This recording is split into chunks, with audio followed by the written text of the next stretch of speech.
Grand Central Terminal. Opened in 1913, this temple of transportation is featured in many classic films, like Alfred Hitchcock's North by Northwest. Just like Cary Grant did in the film, we are going to escape New York by train.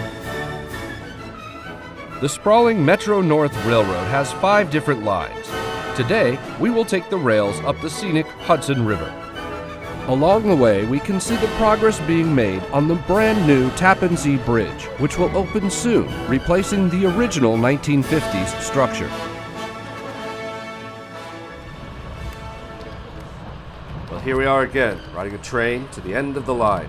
It was such a pleasure to go through the magnificent Grand Central Terminal. Now we're on the Hudson River line on Metro-North Railroad. Our next stop and final stop on the line, historic Poughkeepsie, New York. Let's see what we can find. Upon arrival at Poughkeepsie Station, you can't help but notice the resemblance to Grand Central. Built in 1918, the architecture pays homage to its older cousin in New York. These classic waiting room benches are made from American chestnut, an extinct tree.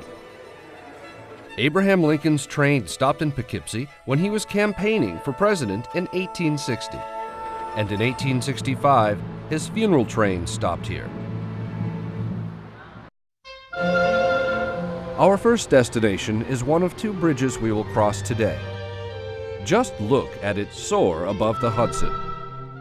To get there, we will ride this convenient elevator that brings us from the banks of the Hudson to the surface above, sparing us several miles of walking.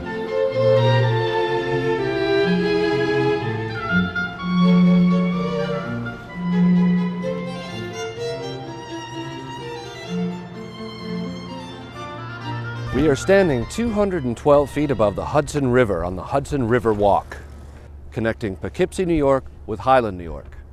The bridge opened to rail traffic on January 1st, 1889.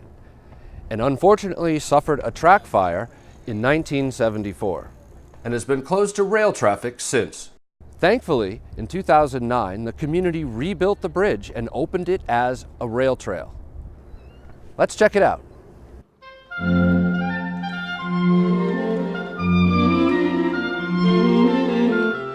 Here is Poughkeepsie before the bridge was built, and then shortly afterward. This made Poughkeepsie a hub with tracks running east-west and north-south. The bridge is a multi-span cantilever truss bridge, and it's a National Historic Civil Engineering landmark. It was an amazing accomplishment at the time it was built. During World War II, the bridge was heavily guarded because of the role it played in transporting war freight and troops. Today, hikers, bikers, and trikers alike all enjoy the rail trail. A unicycle. And a quadricycle? Okay, hikers and cyclists alike all enjoy the rail trail. And man's best friend, too. From up here, we get a spectacular view of a freight train heading north. Freight trains run on the west side of the Hudson, while primarily passenger trains run on the east side. At the Highland end of the bridge is a pleasant spot to have a refreshment before continuing along the path.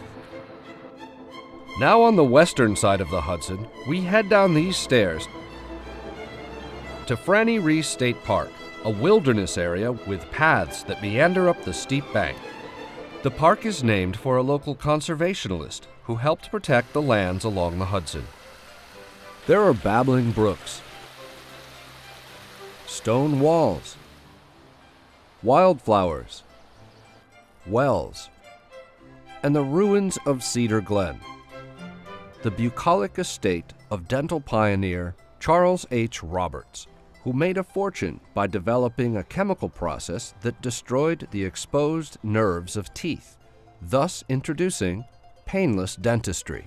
It revolutionized the field and made Roberts a lot of money, which he spent on his estate that included 2 mansions and a windmill.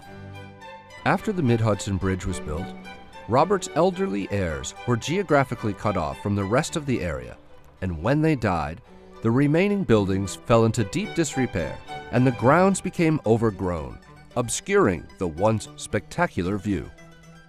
This state park opened the same year as the Hudson River Walk and is linked to a local network of hiking trails. We have now arrived at the scenic overlook, and that bridge is our next destination. This beautiful suspension bridge is the Franklin Delano Roosevelt Mid-Hudson Bridge, or just the Mid-Hudson Bridge for short. FDR and Eleanor were here at the ribbon cutting in 1930. It costs $1.50 to drive your car over it today, but it's free to walk. So let's walk back over the Hudson and take our train back to the city. Walking over the bridge, you can notice that stiffening trusses were constructed on top of the road deck instead of below, which is more common. A total of 3 lanes of traffic carry US Route 44 and New York State 55 over the crossing. The middle lane switches direction depending on rush hour. In 2009, Joseph Bertolozzi released a CD called Bridge Music, in which he plays the Mid-Hudson Bridge like a percussive musical instrument, beating on several parts of the bridge with mallets made from an array of materials. The work was created for New York's 400th anniversary observance of Henry Hudson's voyage up the Hudson River. The 2 bridges, the Hudson River Walk and the Mid-Hudson Bridge, serve as majestic bookends along this stretch of the Hudson. We are back in Poughkeepsie and bound for New York on the next train. Our next adventure takes us to the end of the line of yet another commuter railroad, New Jersey Transit.